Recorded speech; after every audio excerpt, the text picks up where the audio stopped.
Transport TV की नई पेशकश है ट्रांसपोर्ट मॉल, जो कि गाड़ियों का बीमा करवाने के लिए सबसे सही जगह है। तो बीमा के लिए व्हाट्सएप करें गाड़ियों के नंबर 90 831 90 831 पर।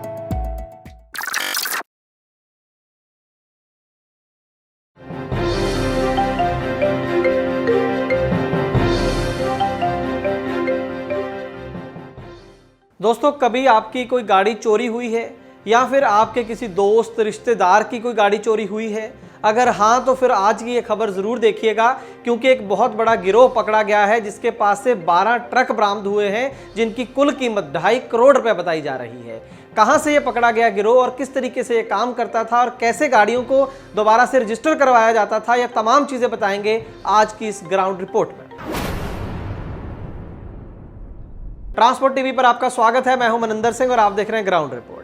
पूरी घटना बताने से पहले मैं आपको थोड़ा सा पीछे लिए चलता हूं। 7 अप्रैल को वीडियो नंबर 637 ट्रांसपोर्ट टीवी पर हमने एक खबर दिखाई थी, जिसके अंदर ये बताया था कि एक राजस्थान की गाड़ी थी जो पंजाब में आई और कुछ लोगों ने नकली फाइनेंसर बनकर वो गाड़ी पकड़ ली कि तुम्हारी किस्तें टूटी हुई हैं, जबकि वो फाइनेंसर नहीं थे, वो लुटेरे थे। और गाड़ी को पकड़ लिया गया और उसी गाड़ी के ऊपर पंजाब नंबर लगाकर उस गाड़ी को चला दिया गया। तो ये पूरी जो घटना हुई थी उसका भांडाफोड़ हमने ट्रांसपोर्ट टीवी पर किया था और साथ में ये भी बताया था कि जिस एसएचओ ने इस पूरे गिरोह पर नकेल कसी, उस गाड़ी को रिकवर करा, उस लेडी एसएचओ को इनाम के बदले में बाद में सस्पेंड कर दिया गया था। जी हाँ, ये बड़ी खबर थी और इस पर ही हमने आवाज उठाई थी और शक जाहिर किया था कि इसमें कुछ बड़े लोग शामिल हो सकते हैं, क्योंकि एक अच्छा काम करने के लिए, गाड़ियों को पकड़ने के लिए, चोरी की गाड़ियों को पकड़ने के लिए एसएचओ को क्यों सस्पेंड किया जाता। तो ये खबर हमने 7 अप्रैल को की थी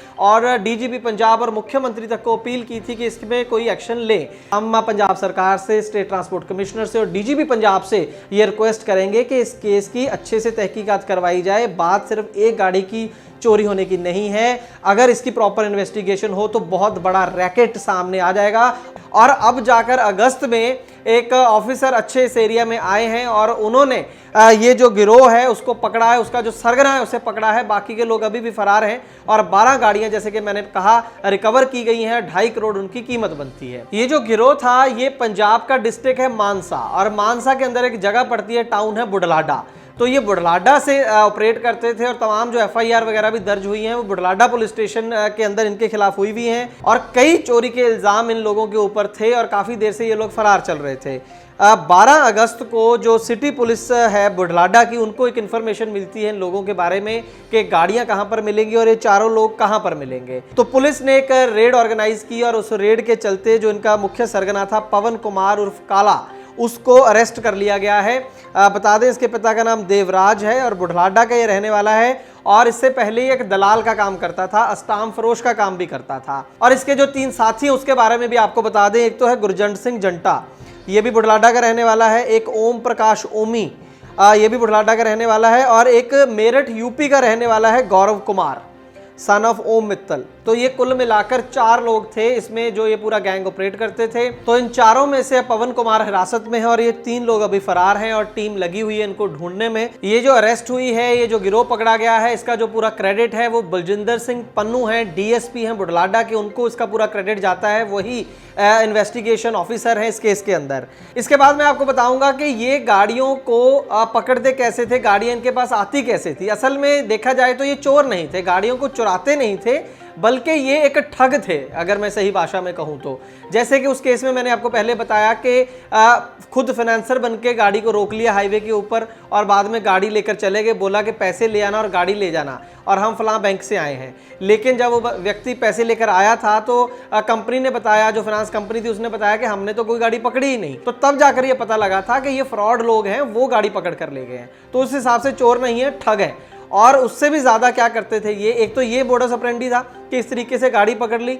पता चल जाता है आजकल किसी बैंक से इंफॉर्मेशन ले लो या ऑनलाइन इंफॉर्मेशन ले लो कि कौन सी गाड़ी फाइनेंस है, कौन सी नहीं, और कौन सी बैंक से फाइनेंस है और गाड़ी को पकड़ लो। एक तो ये हो गया। दूसरा तरीका ये क्या करते थे कि जो फाइनेंस कंपनियां गाड़ी रिकवर कर लेती हैं, पकड़ लेती हैं, जो अपना जो है लोन उतार नहीं पाते, उन फाइनेंस कंपनियों से सस्ते रेट पर ये लोग गाड़ी खरीद लेते थे। गाड़ी खरीदने के बाद उसका जो रजिस्ट्रेशन नंबर है उसे बदल दिया जाता था। ज्यादातर जो रजिस्ट्रेशन नंबर लगाया जाता था वो नागालैंड का लगाया जाता था। अगर नागालैंड का नंबर नहीं लगाया जाता था तो नागालैंड से एनओसी ले ली जाती थी।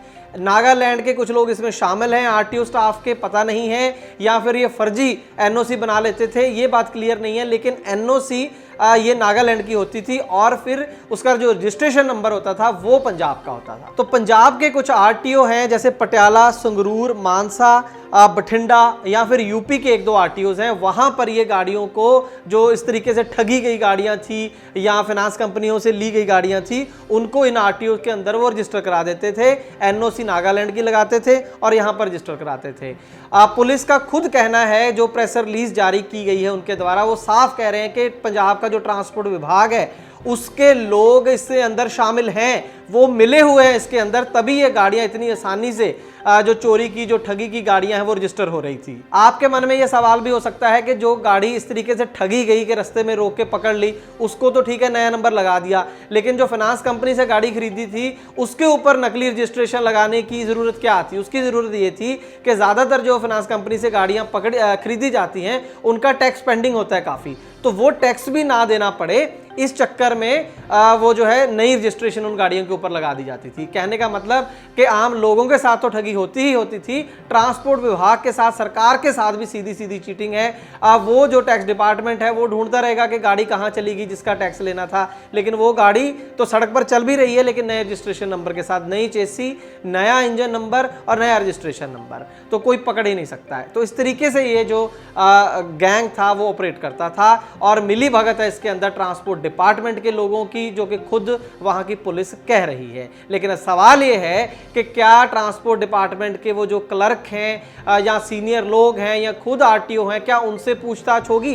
क्या उनकी कोई जिम्मेवारी नहीं बनती है? पटियाला, संगरूर, मानसा, बठिंडा या यूपी के जो भी आरटीओ हैं, क्या उनकी कोई जिम्मेवारी नहीं बनती है अगर उनके ऑफिस के अंदर इस तरीके की ठगी हुई या चोरी की गाड़ियों की रजिस्ट्रेशन चल रही है? जब तक आप उन लोगों को नहीं पकड़ते हैं तो आप जितने मर्जी पवन कुमार पकड़ लें, जितने मर्जी गैंग पकड़ लें, कोई फर्क नहीं पड़ेगा। जो आरटीओ ऑफिस के अंदर लोग बैठे हैं, हो सकता है वो कई और गैंग को भी ये सर्विस दे रहे हो कि आप लोग गाड़ी ठग के लाओ, चोरी करके लाओ, हम रजिस्ट्रेशन कर देंगे। तो अब तक अरेस्ट हो जानी चाहिए थी, कम से कम इन्वेस्टिगेशन तो हो ही जानी चाहिए थी। ये तमाम जो आरटीओज हैं जहां पर ये गाड़ियां रजिस्टर हो रही हैं, और खास करके नागालैंड भी इस केस में काफी बदनाम हो चुका है। वहां का जो आरटीओ है, वहां की जो आरटीओ अथॉरिटीज हैं, वहां से नकली एनओसीज निकल रही हैं, वहां पर गाड़ियां रजिस्टर हो रही हैं चोरी की, और ये आज से नहीं कई सालों से ये काम चल रहा है। लेकिन इसी वजह से नहीं रुक रहा क्योंकि बड़े लोगों पर हाथ नहीं डाला जाता, छोटे मोटे गैंग को पकड़कर फोटो अखबार में लग जाती है और बात वहीं पर खत्म हो जाती है। फिर भी हम जो डीएसपी बुढलाडा हैं, बलजिंदर सिंह पन्नू, जिन्होंने ये पूरा गैंग का भांडाफोड़ किया, गाड़ियां रिकवर की, इस व्यक्ति को अरेस्ट किया और बाकियों के भी पीछे लगे हुए हैं, वो बधाई के पात्र हैं। आपसे सर ये रिक्वेस्ट है कि मजा तब आएगा, इसका फायदा तब होगा आपकी मेहनत का, अगर वो तीनों लोगों को भी आप अरेस्ट करें और साथ में उनसे इन्वेस्टिगेशन करके, एक दिन का काम है, वो बता देंगे कि कौन से आरटीओ में कौन सा व्यक्ति था जो इनकी हेल्प करता था। तो उन लोगों को भी अगर आप अरेस्ट करें, जॉब से निकलवाएं, तब जाकर इसका फायदा होगा और जो आने वाले दिनों में जो लोग शिकार नहीं होंगे इन गैंग्स का। तो आरटीओ दफ्तर जो हमारे देश के हैं वो सिर्फ भ्रष्टाचार का अड्डा नहीं बल्कि ऐसी गैर कानूनी गतिविधियों का भी अड्डा बनते जा रहे हैं। ये बहुत ही उचित समय है कि जो हमारी राज्य सरकारें हैं, केंद्र सरकार है, अभी भी टाइम है कि कोई एक्शन लें। ये जो डिपार्टमेंट इतना गल सड़ गया है पूरे देश की, किसी एक राज्य की बात नहीं कर रहे हैं, इसको सुधारने का समय आ गया, नहीं तो पूरा जो ट्रांसपोर्ट सिस्टम है वो धीरे धीरे कोलैप्स कर जाएगा।